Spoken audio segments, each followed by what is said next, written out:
everyone! Welcome to Kiddo Piano Wednesday with Teacher Megan. Today we'll be learning with Miss Stacey from Inspired Piano. So we are going to need a kazoo. If you don't have a kazoo at home, hop on over to YouTube and find out how you can create one in 3 minutes using a toilet paper roll. Amazing, right? So let's go see our games that we have with Miss Stacey. Hey guys, I'm Stacey and I am a piano teacher near Toronto, Canada. And I've been teaching since I was 11 actually. And then took a big break when I went away to school and I studied biology and pre-med and came back and am teaching again, which is great. And I love teaching piano because all of us are musical. And by learning to play an instrument, it opens up this whole new part of us that if we didn't learn music, we would never see that same creativity in ourselves and the same fun that we have within us, that when we take lessons, it just opens up this whole new world for us. So it's something that even though a lot of students will never go on to become performers in a concert hall, we can all learn to love music, and we can carry that love of music and that freedom of playing and expressing ourselves that way. We can carry that with us for the rest of our lives, which is just really special. So yeah, I love music and I love teaching it. And I think everybody should learn to play at least an instrument, but piano especially. So if I'm teaching a song by ear, I like my kids to listen to it first and then really internalize it. And I find playing a kazoo, playing the melody on a kazoo or humming it, helps internalize it more than just thinking about the melody, because if you just think about it and then you go to play it on the piano, you can get lost because all of a sudden these notes become the notes in your head, and it's like you've lost your roadmap and you can kind of veer off. But if you listen to it and then sing or hum it, you really internalize it, and then you have a solid roadmap that you can find the melody on the piano. So I thought it would be fun to play Twinkle Twinkle Little Star, and we can listen to it first.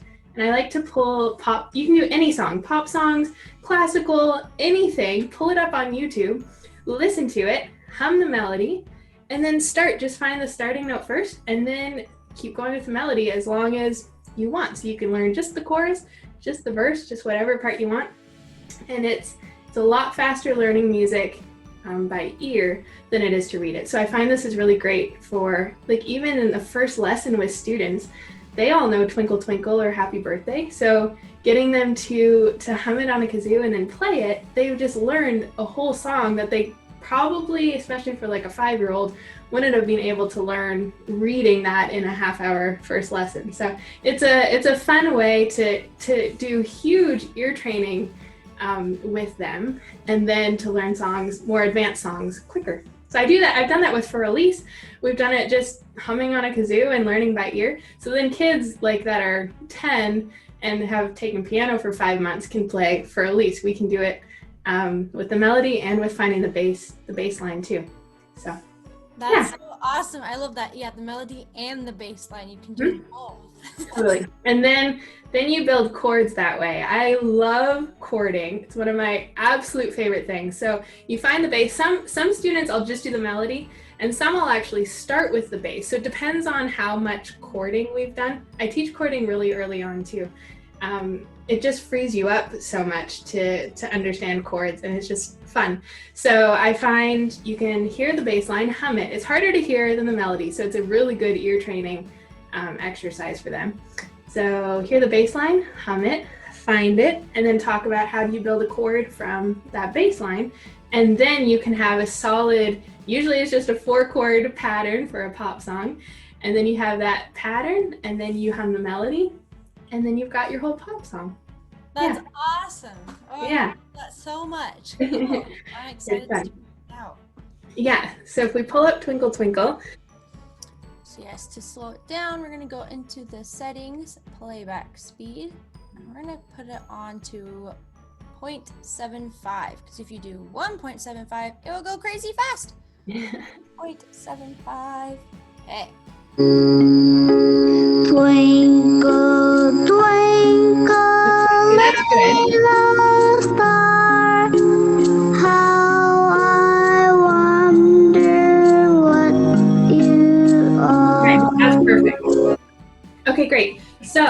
we would do first is try to find our starting note. So twing, and then we can blow that in here. So especially for students that feel nervous singing, we try to match that.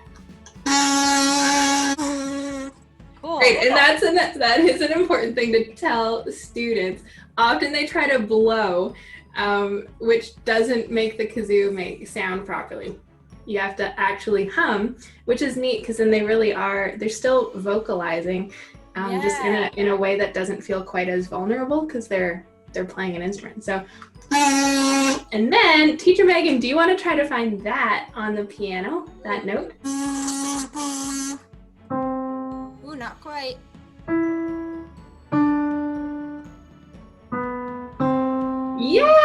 Yes, and what note is that? Middle C. Middle C, and that's the best note to start on for younger students because then most likely you'll be all white keys. Right. So then what we could do, now that we found our starting note, because it's a familiar song, we could just keep humming it here. But for a more difficult song, we would go back to the video and we would confirm that note was right and actually play that starting note with the video and make sure that we're right on, and then we'll hum the next phrase, so the next 6 notes or so. That's cool. I like that. Yeah. And then, so then you can talk about intervals. You can talk about, so how high up does that sound? Is it higher or is it lower than? There's a lot of ear training that can go on with it, and it's completely wrapped up in play. So kids really love it. Yeah. So fun. I love the kazoo part. Okay, so you also have some improv cards, right? So I have, this whole box of them. And so if you want to pick 2 maybe. So we have popcorn, a rocket, and a train. And then a thunderstorm and melting ice cubes. Okay, let's do popcorn and the train.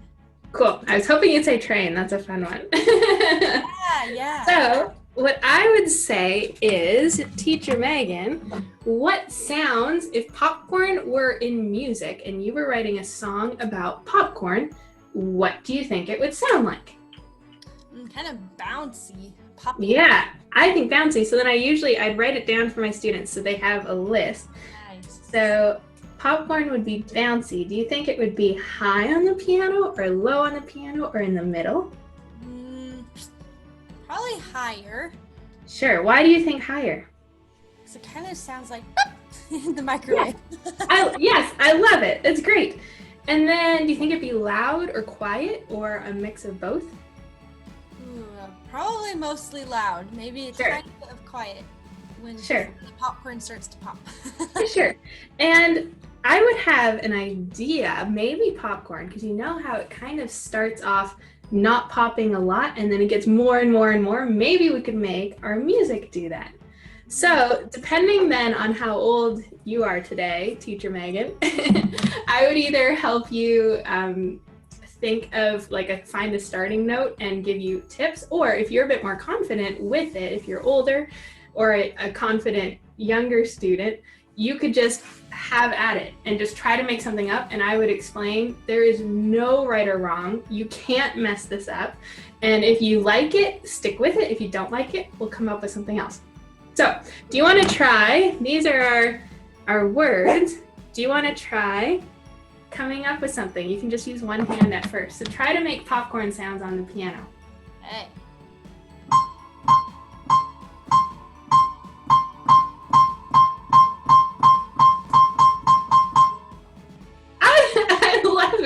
I love it because you can actually picture popcorn while you're doing that. That's great. So then what I would say to kids is, depending on what I'm trying to teach that day, see if I can incorporate that. So what note did you just play? High C.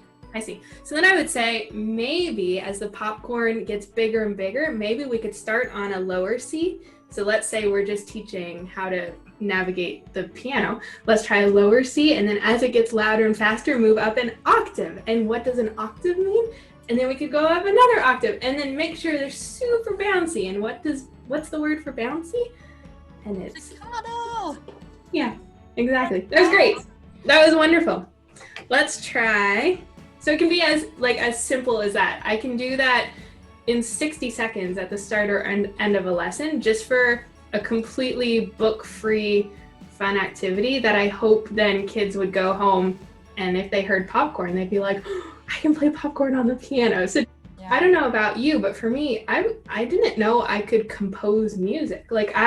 Especially as a kid, I thought composers composed music. And so I want to make sure that my students know that they're writing music the same way that people wrote it in their method book. I think that's really important for kids to feel confident in their own creativity that way. And it's just fun. And I think it sets them up for, as adults then, to feel like we can sit down and improvise more advanced with over a chording pattern and just improvise and not be afraid of making something up and making mistakes that aren't really mistakes. They're just part of the creativity process, because you're not afraid of creating art on your piano. You're used to experimenting with it. You're free from just looking at a book. You're free to just use your ear and use your imagination, which I think is really important as we get older too. Thank you so much. These are so fun, both the kazoo and the improvising. These are such a blast. What do you love about music? What makes you just keep coming back to it time and time again? Yeah.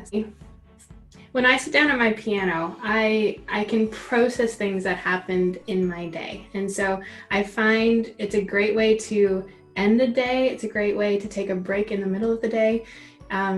It brings a different sort of light into my day, and it just brightens things up. It gives a different perspective, and it's just fun. It's a very creative thing that it's just fun, and it's a great way to relax and to unwind. And for my students, learning to play the piano, learning to play creatively, I think it all can help with character development in general, and it teaches not to be afraid of making mistakes, but to see them as part of the process. And I have a quote on my wall, a Beethoven quote, that says, "To play a wrong note is insignificant, but to play without passion is inexcusable." And that's what I want my students to know. It doesn't matter if you make a mistake. It doesn't matter if you're a performer and you make a mistake. If you love music, other people will love music and be drawn to music through your passion for it. And you get to share music and share that joy and that life-giving, just healing creativity with music. You get to share that with other people when you've studied music yourself. And I think that's a huge benefit of music, is that we can share it with other people. So it becomes not just you stuck in your piano room practicing, but it becomes something a lot bigger than yourself, that you can share that with other people. That's awesome. Yeah, no, I totally agree. Thanks for joining me today for another Kiddo Piano Wednesday. I hope you loved getting to play the kazoo and do some improv cards with Miss Stacey. Be sure to follow her at inspiredpiano.ca on Instagram so you never miss an awesome fun activity from her. Also, be sure to follow Virtual Piano Class on Instagram so you never miss another piano game or activity. See you next time!